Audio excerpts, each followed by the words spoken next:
Hello friends, आज मैं आपके साथ बिजनेस स्टडीज़ का एक टॉपिक लेके आया हूँ जिसका नाम है शेयर्स वर्सेस डिबेंचर्स। इनमें क्या फ़र्क होता है? आम इंसान को पता ही नहीं शेयर और डिबेंचर में क्या फ़र्क होता है। तो चलिए शुरू करते हैं। Shares are considered as a part of owners capital. Share जो होती है वो कंपनी की ओनर कैपिटल होती है। दूसरी तरफ जो डिबेंचर्स होते हैं वो बोरोड कैपिटल होती है। वो एक टाइप का कर्जा होता है जो कंपनी ने डिबेंचर्स बेच के या डिबेंचर्स दे के लोगों से इकट्ठा किया होता है। Shareholders are known as owners of the company, और जो डिबेंचर्स हैं, जो डिबेंचर होल्डर्स हैं, उनको क्रेडिटर्स ऑफ द कंपनी कहा जाता है। जो डिबेंचर होल्डर्स हैं या डिबेंचर जिनके पास होता है वो क्रेडिटर्स होते हैं कंपनी के। ठीक है। तीसरा पॉइंट, शेयर होल्डर्स के पास वोटिंग राइट्स होते हैं और डिबेंचर होल्डर्स के पास कोई वोटिंग राइट्स नहीं होते। अगर मैं यहाँ पे होल्डर्स लिख लेता तो बहुत अच्छी इंग्लिश बन जाती। कभी कभी स्पीड में लिखता हूँ तो स्किप हो जाता है। ठीक है, तो माफ़ करना अगर ऐसी बातें आपको नहीं पसंद तो। ठीक है। Next, the control of company lies in the hands of equity share holders. Equity share holders company को कंट्रोल करते हैं, उनके पास वोटिंग राइट होते हैं, वो मैनेजमेंट के बंदों को चूज कर सकते हैं through voting. On the other hand जो डिबेंचर होल्डर होते हैं उनके पास कोई कंट्रोल नहीं होता कंपनी में क्या हो रहा है क्या नहीं हो रहा। उनसे उनको कोई लेना देना भी नहीं होता, उनको तो फिक्स पैसे मिलने और उनको इंटरफेयर भी नहीं करने दिया जाता।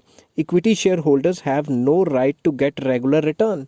अगर कंपनी प्रॉफिट कमाए ना कमाए, इनको रिटर्न मिलेगा नहीं मिलेगा इसकी कोई गारंटी नहीं है। इनका कोई रेगुलर राइट नहीं है कि इनको रिटर्न मिलना ही मिलना है। मगर debenture holders have legal right to get regular amount of interest. उनको मिलेगा ही मिलेगा, क्योंकि कंपनी अगर नहीं दे रही तो भाई उसके ऊपर लीगल एक्शन हो सकता है। कंपनी प्रॉफिट कमाए नहीं कमाए, डिबेंचर होल्डर को पैसा मिलना ही मिलना है। नेक्स्ट आ जाता है, no assets of the company are mortgage as security against the issue of shares. जब भी कोई कंपनी शेयर्स को इशू करती है तो उसके इशू करने के लिए कंपनी का कोई भी एसेट को मोर्टगेज नहीं किया जाता, गिरवी नहीं रखा जाता। ऑन द अदर हैंड अगर डिबेंचर्स को इशू करना है तो कंपनी का कुछ ना कुछ एसेट्स को मोर्टगेज किया जाता है एज अ सिक्योरिटी, क्योंकि अगर कल को कंपनी ठप होगी तो वो जो सिक्योरिटी रखी है उससे जो डिबेंचर होल्डर है उनका पैसा वापस किया जा सके। Except redeemable preference shares, no other shares are redeemable.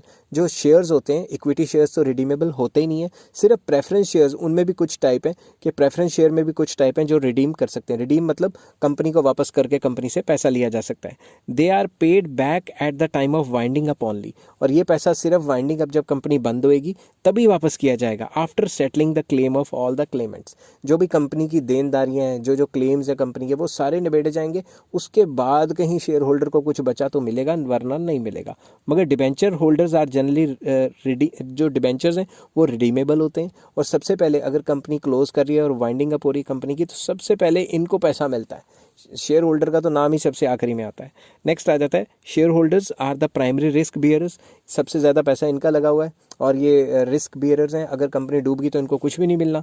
और दूसरी तरफ इसमें मिनिमम रिस्क होता है, क्योंकि अगर कंपनी डूब भी गई तो कुछ ना कुछ अमाउंट तो पहले ही एज अ सिक्योरिटी रखा हुआ है, तो डिबेंचर होल्डर्स का पैसा नहीं डूबता। तो वो रिस्क अवर्टर टाइप के लोग डिबेंचर्स खरीदते हैं और रिस्क लवर टाइप के लोग शेयर खरीदते हैं। अब शेयर में अनलिमिटेड प्रॉफिट हो सकता है मगर डिबेंचर में प्रॉफिट भी लिमिटेड है। ठीक है। आई होप ये वीडियो आपको पसंद आई होगी। अगर पसंद आई हो तो please like share and subscribe. Next video में मैं लेके आऊँगा loans from commercial banks. Till then take care, have a nice day.